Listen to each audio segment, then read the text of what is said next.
नमस्कार, मैं हूं आपके साथ सृष्टि श्रीवास्तव। 2019 में कर्नाटक की रैली में जो राहुल गांधी ने कहा था, उसकी सजा उन्हें आज मिल रही है। 2 साल की सजा के साथ उनकी सदस्यता भी चली गई है। लेकिन ये सिर्फ एक मानहानि का मामला नहीं है जो राहुल गांधी पर चल रहा है। अभी ऐसे कई केस हैं जो राहुल गांधी के लिए खतरा है। 1 नहीं, 2 नहीं, बल्कि 6 मामले चल रहे हैं राहुल गांधी पर। चलिए आपको भी बताते हैं इन मामलों के बारे में।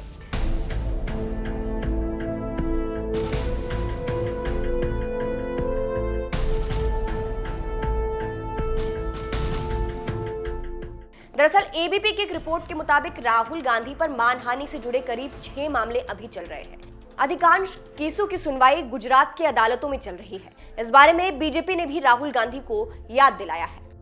जगह ये बेल पर है, जमानत पर है। एक बार नहीं है जी, बार बार ये अपशब्द बोलने के लिए, अपमानित करने के लिए, झूठ बोलने के लिए जब मुकदमे इनके ऊपर किए गए तो कोर्ट में जाकर इनको वहां से बेल लेनी पड़ी। नेशनल हेराल्ड केस में भ्रष्टाचार में बेल अलग है।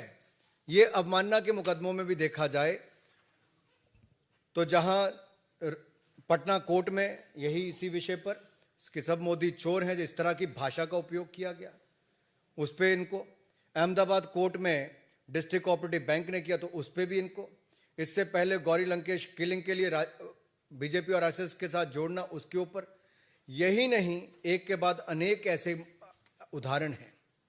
सो in the end you could say Rahul Gandhi ji is a habitual loose cannon and he thinks he can speak anything.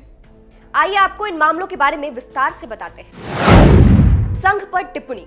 6 मार्च 2014 को महाराष्ट्र के ठाणे जिले में एक चुनावी रैली को राहुल गांधी संबोधित कर रहे थे। उन्होंने कहा था कि महात्मा गांधी की हत्या के पीछे आरएसएस का हाथ है। आरएसएस के लोगों ने गांधी जी को मारा था। एक मामला मानहानि का ये है। असम मठ पर टिप्पणी। बात दिसंबर 2015 की है। उस वक्त राहुल गांधी के खिलाफ असम के आरएसएस के एक स्वयंसेवक ने आपराधिक मानहानि का मुकदमा दायर किया था, क्योंकि राहुल गांधी ने एक जनसभा को संबोधित करते हुए गुवाहाटी में कहा था कि 16वीं सदी के असम के वैष्णव मठ बरपेटा के 17 में संघ सदस्यों ने उन्हें प्रवेश नहीं करने दिया था। राहुल गांधी के इस आरोप से 17 के संघ सदस्यों की छवि को नुकसान पहुंचा था। नोटबंदी को लेकर अमित शाह पर टिप्पणी। गृह मंत्री अमित शाह पर टिप्पणी करके राहुल गांधी इस मामले में फंसे थे। उन्होंने ट्वीट किया था जिसमें उन्होंने लिखा था, अहमदाबाद जिला सहकारी बैंक के निदेशक अमित शाह जी को बधाई। पुराने नोटों को नई दौर में बदलने में आपके बैंक को प्रथम पुरस्कार मिला, 750 रुपए। 5 दिनों में करोड़, लाखों भारतीय जिनके जीवन को आपने नष्ट कर दिया। नोटबंदी आपकी इस उपलब्धि को सलाम करती है। शाहजादा खा गया। जिसके बाद इस मामले को लेकर राहुल गांधी के खिलाफ मानहानि का मामला दर्ज किया गया था। राफेल पर टिप्पणी।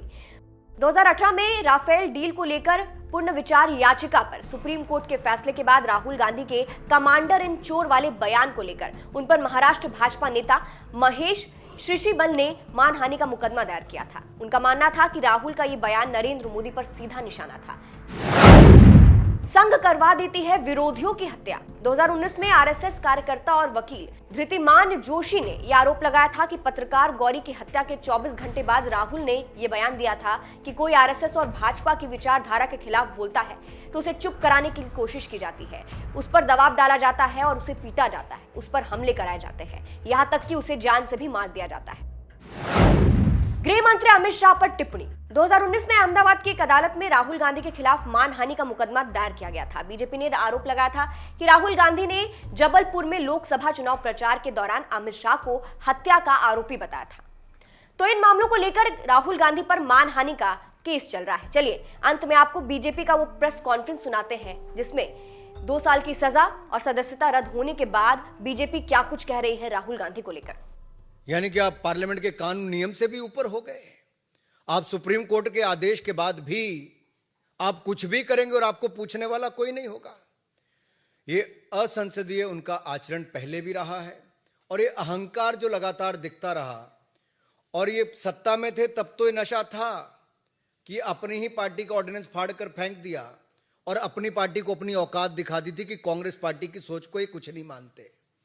आज उसी पार्टी के अंदर किसने खेल दिया, आज इनको पता नहीं चल पा रहा। 13 सालों में मात्र 21 चर्चाओं में भाग लेना, यही नहीं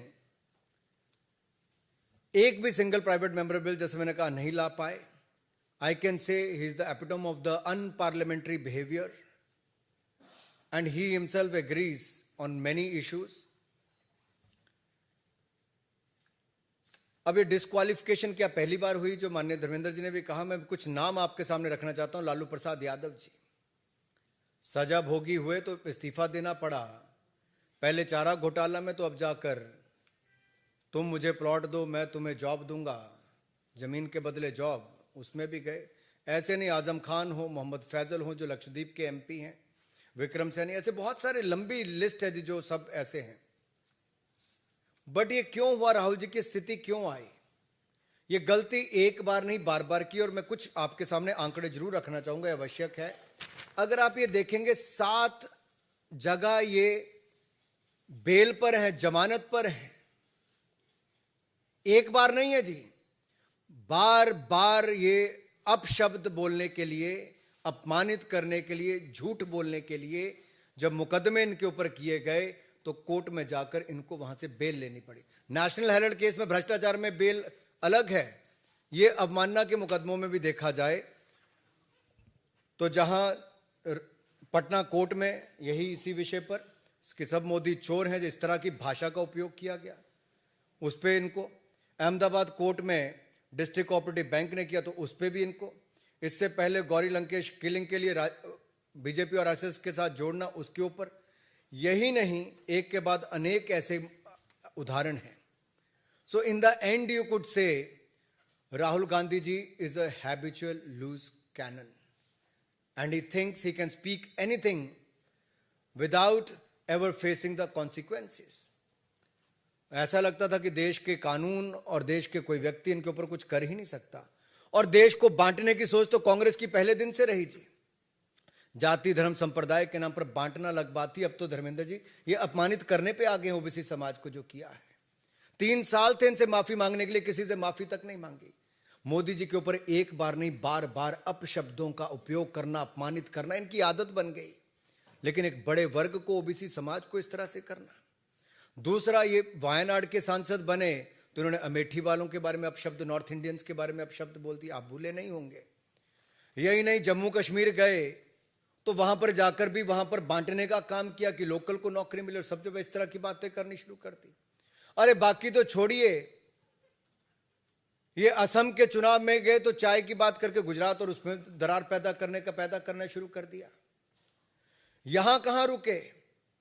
ये भारत को एक यूनियन ऑफ स्टेट्स भी कहते हैं, और देश के बाहर जाकर भी भारत को कह देते हैं India is like a European union. या तो इनको देश के फंडे क्लियर नहीं है, खुद ज्यादा के जानबूझ के ऐसे बयान देते हैं कि मीडिया की सुर्खियों में बने रहें. और ये लगातार कश्मीर के बारे में जो कहना, जो 370-35 से नेहरू जी की देन थी, जो इनके कारण बेड़ा गर्क वहां पे हुआ था, लोगों की जाने गई, उससे बचाने का काम मोदी जी की सरकार ने किया. ये विदेश में जाकर उसके बारे में भी गलत बोलते हैं. ये अरुणाचल प्रदेश को भारत का हिस्सा नहीं मानते. इसके ऊपर कोई जवाब देने के लिए तैयार नहीं. भारत की वैक्सीन के बारे में गलत टिप्पणी करते हैं, उस पर विश्वास नहीं हो. जहां मोदी जी की सरकार, मोदी जी सबका साथ, सबका विकास, सबका विश्वास, इस पर काम करते हैं, ये लोग समाज को बांटने का काम, और विशेष तौर पर एक वर्ग को जो लगता है कि मोदी जी अगर उससे आते भी हैं, उसको बार बार अपमानित करने का काम करते हैं. तो मैं तो इतना ही कहूंगा अंत में, अगर आपका कोई सवाल हो, कि ये जो बहुत पहले से होना था ये अब होके रहा है, और ये एक बार नहीं, राहुल गांधी जी ने बार बार ऐसे अपराध किए हैं. कुछ लोगों के सवाल नहीं. सुजीत ठाकुर जी.